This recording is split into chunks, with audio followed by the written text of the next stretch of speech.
Hola, ¿qué tal amigos de Comparticipación que le dieron like a esta página y que nos apoyan en algunos temas? Soy Juan Carlos Balcázar Rodríguez, soy médico ginecólogo de la ciudad de Culiacán, Sinaloa. Estoy certificado por el Consejo Mexicano de Ginecología y Obstetricia y soy miembro de la Federación Mexicana de Ginecología y de la Federación Internacional de Ginecobstetricia. Tengo 17 años trabajando en el medio público y privado. Soy médico de base de una institución pública y pertenezco a la Sociedad Médica de Grupo Ángeles, en donde tengo mi consultorio. En este día trataremos un tema que es un poco controversial en algunas ocasiones y les daré mi punto de vista médico, a lo que me enfrento y a lo que me dedico el día a día. Primero que nada, agradezco la oportunidad que me da Comparticipación por medio de Marcial Padilla, que le mando un saludo, al tocar este tema tan importante. El tema es qué es la vida y lo que un médico ve ante el aborto. Para esto, déjenme contarles una pequeña historia que cambió mi vida al conocerla y al saber de esta historia. Imaginen a una familia de 8 personas, de 8 hijos con papá y mamá, que su último hijo tuvo definitivamente problemas de salud muy graves y que estos le llevaron a ese pequeño a llevarse 11 meses de los 12 del hospital, convulsionando y presentando diversas complicaciones de infección, con daño cerebral irreversible. Ahora imaginen la cara del padre cuando la madre le dice, la esposa, que está embarazada por 9ª ocasión. Quiero imaginar que fue una sorpresa agradable, pero definitivamente creo todo lo contrario. Esa señora que tuvo a su hijo porque decidió tenerlo, sabía que no era la mejor opción un aborto y sabía también que no podía ni dedicarle el tiempo de cuidado ni tampoco lo económico para que ese niño subsistiera. Sin embargo, esa señora, por sus valores, decidió tener a su hijo. Lo dio en custodia temporal a sus padres, abuelos del menor con el que se crió. Con el paso de los años, mamá e hijo se reunieron, se reencontraron, y este pequeño siempre acompañaba a su madre después. Esta señora se apoyó mucho en ese hijo y finalmente este hijo con el que creció a un lado de sus abuelos primero, los primeros años, y después a un lado de su mamá, esa señora falleció en mis brazos. Esa es mi historia. Ese hijo que nació, que se dio en custodia temporal a sus abuelos, ese pequeño soy yo, Juan Carlos Balcázar. De ahí el amor por la vida que me inculcó mi madre desde los primeros minutos y días de nacido. Agradezco enormemente a mi madre, a donde quiera que se encuentre, ya falleció, la oportunidad que me dio de vivir. Eso me quedó muy marcado y fue el punto que inició mi defensa de la vida. La historia del aborto no es nueva, data de 1939 en nuestra sociedad, en nuestro país, en donde una cubana exiliada inició el movimiento donde decía que el aborto era algo que se debería de dar a las mujeres. Sin embargo, esta lucha se dio hasta hace 10 años en la Ciudad de México, en donde se permitió el aborto. Mucha gente apoya las ideas de que el aborto debe de ser en los casos de violación. Déjenme decirles que los porcentajes, las estadísticas nacionales, locales e internacionales nos dicen que menos del 2%, es decir, del 0.8 al 2% de las pacientes que son abusadas sexualmente o que son violadas, acuden a realizarse un legrado. El otro 98-99% de los casos son mujeres que bajo su consentimiento tuvieron relaciones sexuales de manera irresponsable y quedaron embarazadas. Es esto lo que nos hace permear en la sociedad, argumentando un beneficio con un mínimo porcentaje de personas que realmente lo solicitarían por una violación. Las complicaciones jamás las escucharán, porque a las autoridades ni a los grupos pro aborto les conviene saberlas, ni tampoco les conviene difundirlas. Como ginecólogo he participado en reparaciones de daños, en ocasiones irreversibles, que han tenido que quitar la matriz, el útero, por perforaciones, por sangrados, por infecciones. Estas complicaciones, que pueden ser de leves a graves, en donde la mujer puede perder su vida, es importante enumerarlas, y también es importante que sepamos que estas complicaciones se dan los riesgos quirúrgicos, porque es un procedimiento que nosotros realizamos sin poder observar lo que nosotros estamos haciendo. Es decir, nosotros entramos a una cavidad, como lo es el útero, por un orificio de 7 a 8 milímetros de diámetro, que es el cérvix o el cuello uterino, a extraer lo que se encuentra dentro de la matriz. Es mentira que se podrán obtener los embarazos sin que el bebé en este momento quede desmembrado, quede desarticulado, quede despedazado. Es un procedimiento que se realiza de manera clásica con un equipo de legrado que contiene unos instrumentos llamados legras, que tienen el filo en ocasiones de un pelapapas, y con ese raspado que se toma con esa legra, ese curetaje que se realiza, es de manera cruenta lo que se desprende del interior de la matriz. Se desprende tejido sano, se desprende tejido del embarazo, pero también se desprende los fragmentos del embrión.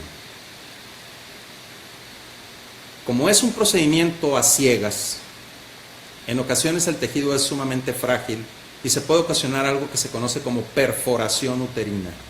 La perforación uterina, dependiendo del sitio de la perforación, puede llevar o conllevar a una hemorragia importante que ponga en riesgo la vida de la madre si no se atiende de manera inmediata. La realización de los abortos clandestinos, entre comillas, no son realmente así. Los abortos se practican con un equipo de anestesia, con condiciones salubres, y las personas que creen que de manera clandestina van a presentarse solamente las complicaciones están muy equivocadas. Las complicaciones las hemos presentado quienes nos dedicamos a realizar este tipo de procedimientos.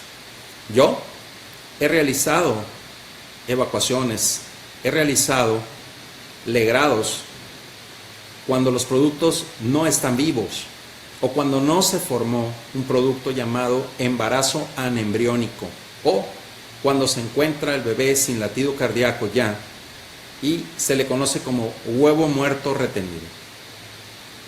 En esos procedimientos que nosotros realizamos a ciegas, que podemos perforar el útero de una paciente y presentar una hemorragia o una infección, en algunos casos hemos tenido que entrar a abrir el abdomen para reparar el daño que se ocasiona.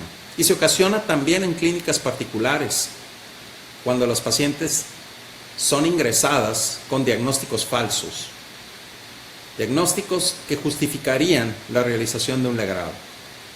También en instituciones públicas como el IMSS, el departamento, lo que es el ISSSTE, los hospitales generales de salubridad, en donde cuando se practican este tipo de abortos también se corre ese riesgo.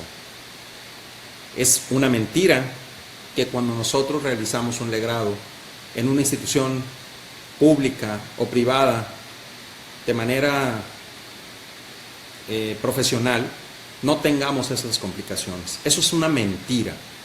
Quien practique la ginecología, quien practique la realización de un legrado, sabe perfectamente bien que digo la verdad. Las afirmaciones que se han hecho en torno a que resuelven las complicaciones algunos médicos de sus pacientes es fácilmente debatible, y la principal es que obedece a intereses económicos. Yo no conozco hasta ahorita un médico, ginecólogo, abortista que no cobre por realizar algún legrado. Si realmente quisieran ayudar, no cobrarían. Si realmente quisieran el bienestar de la paciente y fueran abortistas, no cobrarían un solo centavo por realizarlo. Sin embargo, vemos que los intereses económicos son muy por arriba de los intereses que defienden de que las mujeres aborten. Por ninguna causa y justificación, el médico debe de asesinar a un bebé. Siempre he pensado que el aborto es la guerra de las guerras. Lo he dicho y lo sostengo. Es la única enfermedad, entre comillas, como le llaman, o padecimiento, en el cual la madre se pone en contra de su propio hijo y el médico se pone en contra de su paciente. Los médicos no estudiamos 11 años, 7 de profesional, con el año de internado y el servicio social, pasar un examen nacional, 4 años de especialidad y certificarnos por el Consejo Mexicano de Ginecología para matar bebés.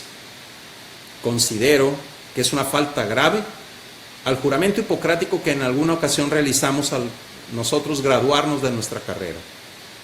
Este juramento hipocrático dice textualmente: no proporcionaré pesario abortivo a nadie que me lo solicite. Si en este tenor nosotros vemos que no estamos nosotros teniendo esta habilidad de llevar el juramento, entonces no sé qué estamos haciendo como médicos. Sale en un video un senador diciendo que no conoce en México a un médico que quiera o se dedique a matar a otro. Ciertamente, aplaudo esa frase, porque los médicos, yo no conozco a ninguno que haya estudiado para asesinar a otros. Sin embargo, el que más participa en un legrado de todas las especialidades médicas es el ginecólogo. Y no nos han preguntado a los ginecólogos si el aborto es bueno o no. Pertenezco al Colegio Sinaloense de Ginecología y Obstetricia, el cual hace 2 meses dio públicamente su postura a favor de la vida. Estamos en contra de la ideología, los ginecólogos de Sinaloa. Y muchos de los ginecólogos que se encuentran en el país, la mayoría, están a favor de la vida. Existen, y yo les pido y les invito a que les pregunten a sus ginecólogos si estudiaron para matar bebés. Considero que las complicaciones es lo que menos sacan a la luz. En la Ciudad de México, después de 10 años de haberse legalizado el aborto, se han hecho más de 173,000 abortos. ¿Quieren tener una proporción? El Estadio Azteca le caben 105,000 personas. Pueden llenar el Estadio Azteca de personas y un poco más, casi el doble, de las personas que se han asesinado. No considero justificación alguna para ello.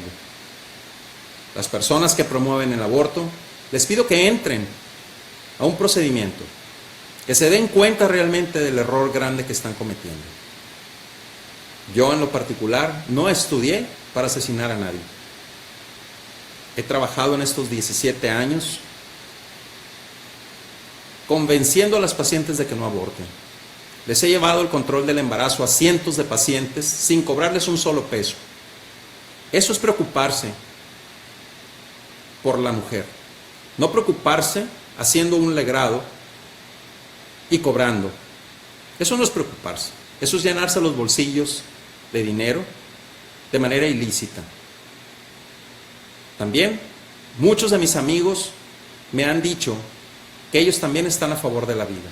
Muchos se han postulado, como yo, a favor de la vida. Y somos miles de ginecólogos en el país que estamos a favor de la vida. Y no llega ni al 10% de los ginecólogos que son abortistas. La decisión es de cada uno, ciertamente. A mí no me enseñaron a asesinar. Mi madre me dio amor y me lo dio con la vida. Yo te invito el día de hoy a que reflexiones, a que sepas realmente lo que en verdad sucede en un aborto, porque no lo verán en ninguna otra parte, ni en televisión, de las complicaciones. Vino hace unos meses un barco holandés, Women Waves, en donde decían que ellos practicaban el aborto de forma segura. No existe el aborto en forma segura, disculpen, pero quienes estamos en el quirófano, quienes resolvemos las complicaciones y quienes operamos, somos nosotros. A mí no me lo contaron. Yo he estado reparando úteros, he estado teniendo que salvar la matriz y también teniendo que retirarlas por complicaciones de un legrado. Es prioritario que quienes promueven la cultura del aborto se pongan a platicar y a dialogar con los ginecólogos que no somos abortistas y que escuchen nuestros puntos de vista. En muchos de los casos dicen que por una violación sí estarían aceptando el aborto. ¿Ok? Y si pudiéramos demostrar que alguno de nosotros fue violado, ¿se justificaría la muerte? Dicen otras personas que los bebés no sienten, que es un cúmulo de células. Nosotros también somos un cúmulo de células. Y si no sienten, entonces estaríamos justificando, primero, antes de asesinar a una persona, dormirla para que no sintiera, anestesiarla y entonces sí desmembrarla. Y nadie me podría juzgar porque no sintió su muerte. Creo que no es las razones ni los argumentos de peso para que pudieran practicarse los abortos. Creo firmemente que ninguna persona debemos de decidir sobre la vida de los demás. Creo que el médico debe de tener la fortaleza y de decir: estoy a favor de la vida. Tengo una familia y mi familia siempre me ha apoyado en esta decisión que tomé de respetar la vida. Dice una pregunta que me hacen: ¿en qué momento se considera que el feto es humano? Desde el momento mismo de la concepción. Entre 1 y 29 horas después de una relación sexual, existe un proceso maravilloso que se da dentro de la trompa de falopio, en la parte externa, que se llama fimbria, que se llama fecundación. Es el momento mismo en donde el espermatozoide penetra la zona pelúcida del óvulo y empieza a haber un intercambio genético de 23 cromosomas del varón y 23 cromosomas de la mujer.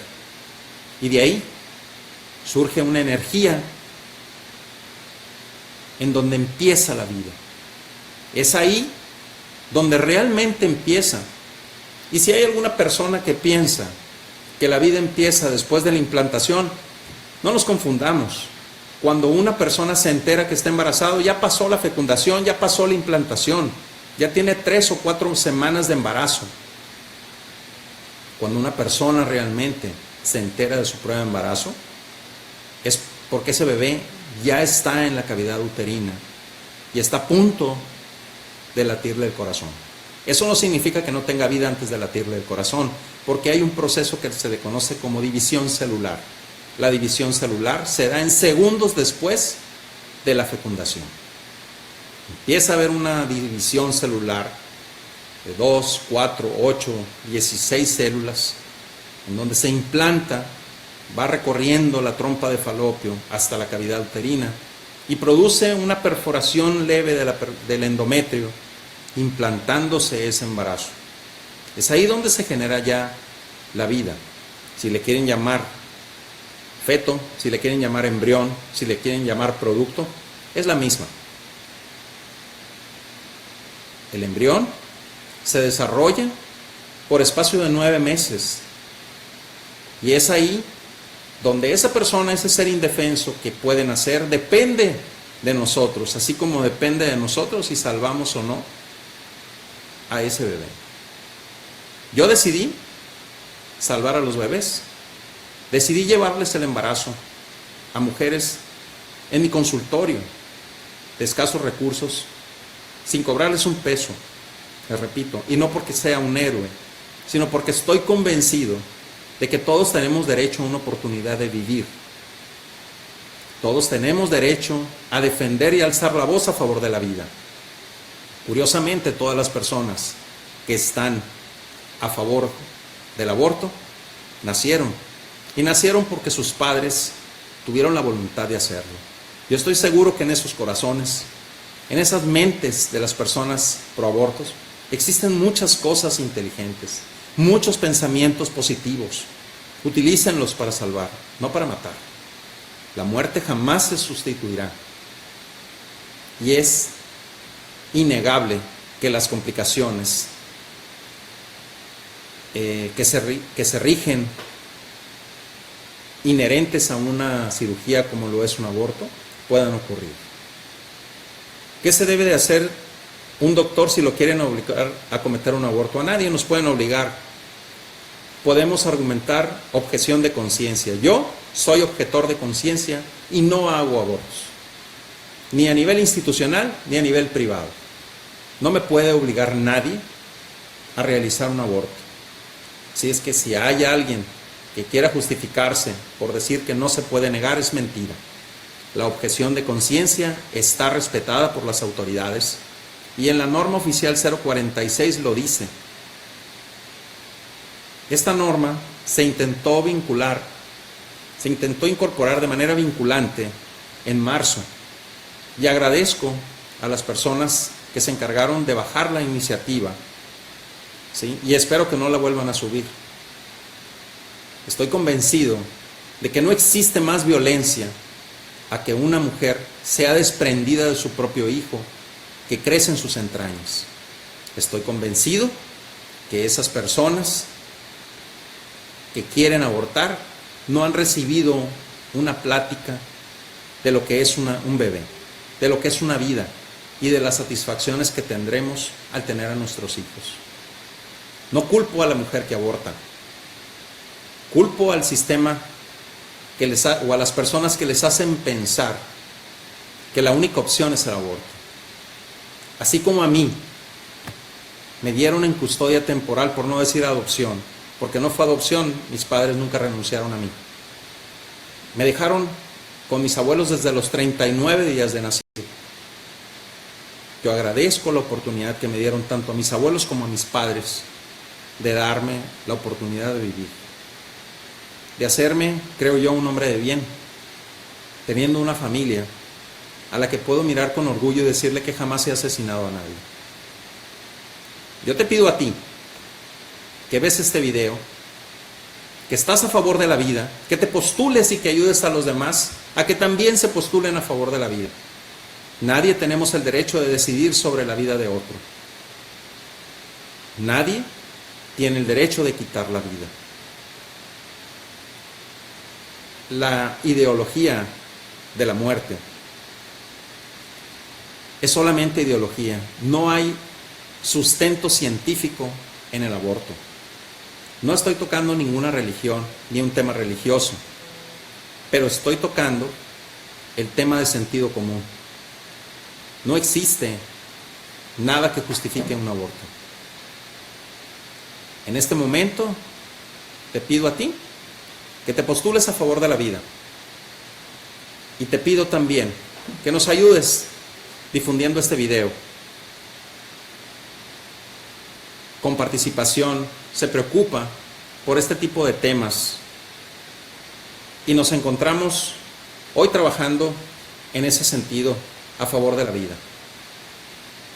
Te repito, soy Juan Carlos Balcázar Rodríguez, soy médico ginecólogo, miembro de la Federación Internacional de Ginecobstetricia y estoy a favor de la vida.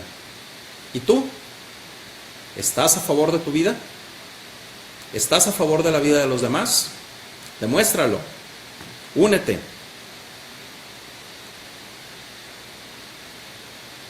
Muchas gracias. Agradezco las preguntas que nos hagan a través de comparticipación y estaré atento a responderlas. El video creo que da para más si hubiera mucha polémica y existe esta polémica a favor o no de la vida.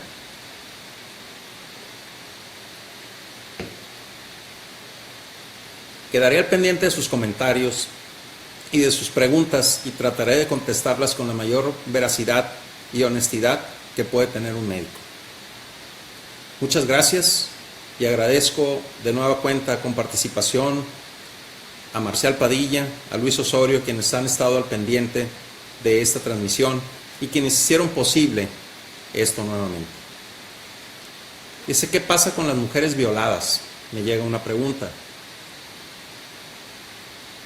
La mujer violada ha experimentado una situación de estrés, de angustia y de violencia. Y otra vez someterla a ese estrés, angustia y violencia, haciéndole un legrado, matando al hijo de sus entrañas. Yo les pregunto a las personas que piensan que la violación es una justificación para el legrado. Si pudiéramos nosotros demostrar que esas mujeres que quieren abortar fueron producto de una violación, ¿justificarían la muerte? Yo creo que no existe este tipo de justificaciones y considero que no hay más violencia que el desprender, como ya lo dije, a la mujer de su propio hijo que crece en sus entrañas. Hice una carta dirigida a algunos diputados en donde demostré que no existía más violencia. Agradezco que la hayan leído y que hayan decidido bajar esa iniciativa y espero que sea de manera permanente. Cada día los médicos hemos estado más al pendiente de estos temas, porque somos más, repito nuevamente, los ginecólogos que estamos a favor de la vida y no de la muerte. En este caso, dicen qué justificaciones, en qué casos se justifica el aborto. Jurídicamente, en las mujeres que han sido violadas y en malformaciones congénitas. Eso es lo que dice la ley. Sin embargo, debe de haber una denuncia de una violación para que exista la justificación. En la Ciudad de México no existe, basta decir que fueron violadas para que para que proceda de manera legal el aborto. En el resto de los 31 estados del país no. Se tiene que levantar una denuncia formal ante el Ministerio Público de que fue una violación para que se siga de oficio y se pueda proceder. Eso es lo preocupante. Lo preocupante de esta norma también es que todas las mujeres mayores a 12 años, sin consentimiento de los padres, puedan acudir a que se les realice un legrado con el simple hecho de argumentar que fueron violadas. Yo te pregunto a ti, y no quiero ser grosero, no te imagines a tus hijos, imagínate a la mejor amiga de tu hija o de tu hijo, de 14 o 15 años, que sale embarazada del novio y que acude a un hospital para decir que fue violada y que necesita los servicios de un legrado. Imagínate también en qué estado se encuentran los médicos sin saber nada de antecedentes de su familia ni de ella. Imagina que esa niña de 14 o 15 años se le administró un medicamento, un sedante para realizar el legrado por el anestesiólogo y que ella es alérgica y no sabes, y ella fallece en la mesa de operaciones. Imagina cómo va a reaccionar el padre de esa menor, porque no fue notificado. Imagina que puede ser tu familiar, imagina que puede ser alguien desconocido, o tu vecino, o tu vecina, en esa situación. No justifico la realización del aborto en ninguno de los casos. La pastilla del día siguiente me preguntan ¿qué sé? Sé todo lo que se necesita saber para no indicarla. La anticoncepción de emergencia no es nueva, data de los años 70, en donde se administraban toda la caja de anticonceptivos en un periodo de 12 a 24 horas. Es el mismo efecto que tendría si consumen las 28 o 21 tabletas que vienen en una caja anticonceptiva en una sola dosis. La anticoncepción de emergencia lo que produce es un crecimiento acelerado de la parte interna de la matriz, con los efectos secundarios que ellos tienen. Esa pastilla es causante de quistes gigantes de ovario y también me ha tocado operarlos. Me ha tocado operar quistes de 30 centímetros en uno de los ovarios por el uso de anticoncepción de emergencia de manera irresponsable. Consulten a su ginecólogo, acérquense a los médicos. Pueden consultarle con una llamada y decir: doctor, tuve relaciones este día y mi ovulación y mi fecha de última regla fue esta. ¿Ocupo o no ocupo anticoncepción de emergencia? Y este es un llamado para la Secretaría de Salud.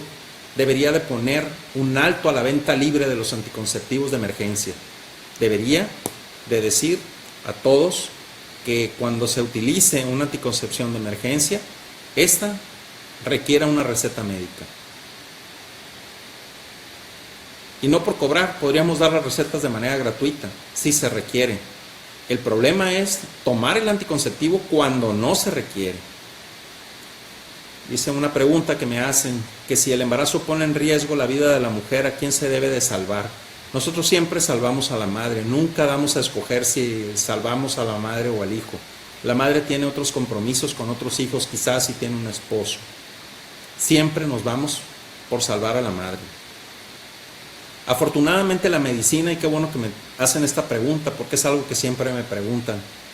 Afortunadamente la medicina está tan avanzada que medicina hoy en la actualidad tenemos grandes tecnologías para salvar a la madre, y existe algo que voy a tocar que se llama microquimerismo fetal, que mucha gente desconoce y eso está al alcance de todo el mundo buscándolo en internet.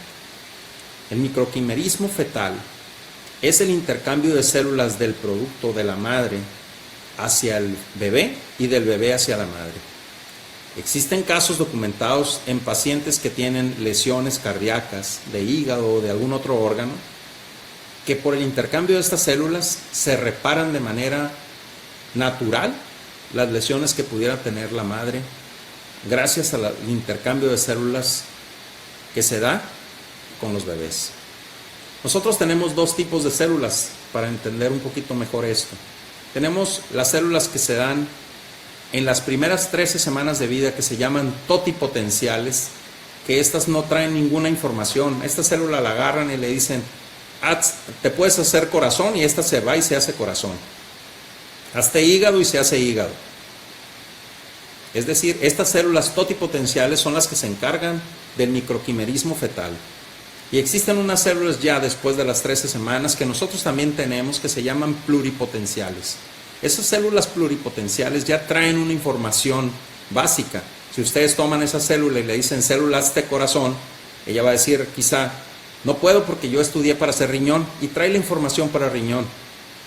Y si esta célula le dices: hazte hígado, y esta célula está con la información para hacerse cerebro, no va a poder hacerse hígado. Esas son la diferencia entre las células totipotenciales y las células pluripotenciales.